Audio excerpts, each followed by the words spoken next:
नमस्कार विद्यार्थियों, हम आप लोग के लिए जो है से कक्षा यहाँ पर जो है यहाँ से 8 और विषय यहाँ पर संस्कृत का और वार्षिक परीक्षा 2026-27 के लिए एक पूरा यहाँ पर आप लोग के लिए हम यहाँ पर पूरा पेपर ही लेके आ चुके हैं। तो अगर आप लोग चैनल पर पहली बार आए हैं तो चैनल को तुरंत के तुरंत सब्सक्राइब कीजिए और वीडियो को उस दोस्त के पास शेयर करें जिसे भी ये पता ही नहीं है।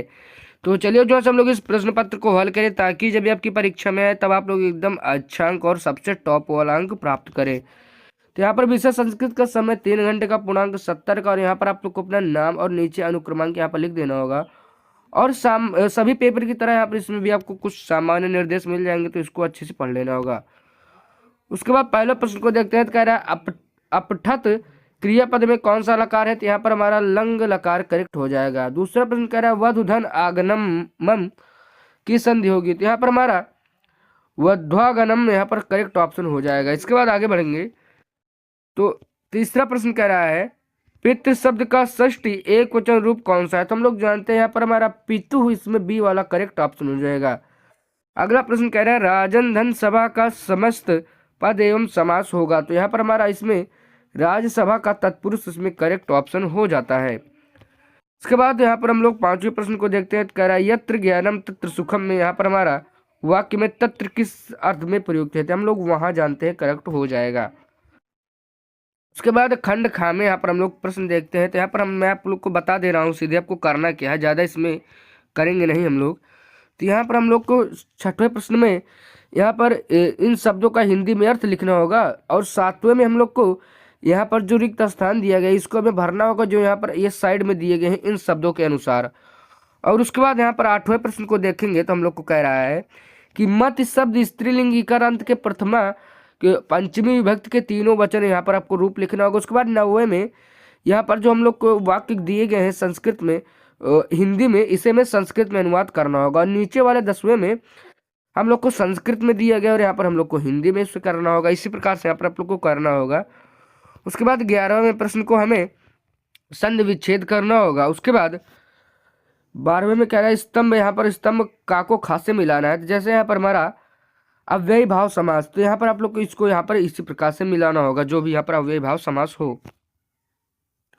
उसके बाद यहाँ से हम लोग आगे बढ़ते हैं तो खंड यहाँ पर हम लोग गा के प्रश्न को देखते हैं। तो इसमें हम लोग को यहाँ पर कह रहा है 13वां कि गद्यांश को पढ़ेंगे।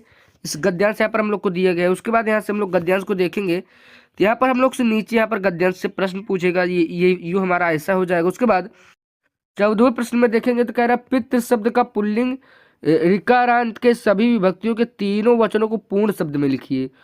उसके बाद 15वें में लट लकार से कुछ क्वेश्चन पूछा हुआ है। 16वें में यहाँ पर हम लोग को एक श्लोक दिया गया, तो हमें इससे पढ़कर हिंदी संदर्भ सहित हिंदी में अनुवाद करना होगा। उसके बाद 17वें में हम लोग को समास विग्रह यहाँ पर करके समास का नाम लिखना होगा, जो कि यहाँ पर हम लोग को 17 यहाँ पर प्रश्न दिया है। और उसके बाद 18वें में कह रहा है कि संधि विच्छेद करना होगा। संधि किस प्रकार का है वो भी यहाँ पर आपको नाम बताना होगा, तो आप लोग देख लीजिए। उसके बाद हम लोग खंड यहाँ पर घा में आ गए हैं। तो खंड घा में 19वां प्रश्न कह रहा है, वही प्रश्न है, हम लोग को ज़्यादा सेम टू सेम प्रश्न देखने को मिल रहा है।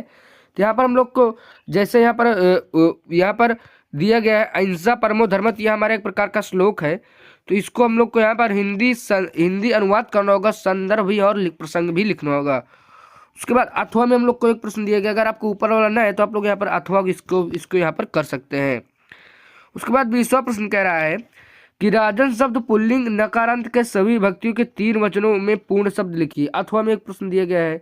21वें में यहाँ पर हम लोग को धातुओं के लकार से रिलेटेड प्रश्न पूछा हुआ है और इसका भी अथवा दिया गया। उसके बाद 22वें में हम लोग को यहाँ पर इन शब्द का प्रयोग करके लगभग 10 वाक्य बनाना होगा, नहीं तो अथवा में यहाँ पर आप लोग नीचे वाले प्रश्न को हल कर सकते हैं। तो आप लोग को जो सरल लगे आप लोग यहाँ पर हल कर लीजिएगा। उसके बाद 23वें प्रश्न को भी आप लोग को ऐसा यहाँ पर पढ़कर देख लेना होगा कि यहाँ पर हमसे क्या रहा है, और इसी प्रकार से यहाँ पर हमारा पूरा पेपर यहाँ पर समाप्त हो जाता है। तो मैं आशा करूँगा कि आप लोग को इस चैनल से बहुत मदद मिली होगी। और अगर आप लोग चाहते हैं कि संस्कृत की ही तरह इंग्लिश, गणित, विज्ञान, सामाजिक विज्ञान के जैसे और हिंदी के भी पेपर आप लोग को देखने को मिले, तो आप लोग हमारे चैनल के अंदर यहाँ पर विजिट करिए, यानी जाइए और हमारे चैनल को सब्सक्राइब करिए। और वहाँ पर आप लोग को कक्षा 8 के नाम से प्लेलिस्ट बनी हुई दिख जाएगी, और वहाँ पर आप लोग जाएंगे तो आपको बहुत सारे पेपर देखने को मिल जाएंगे।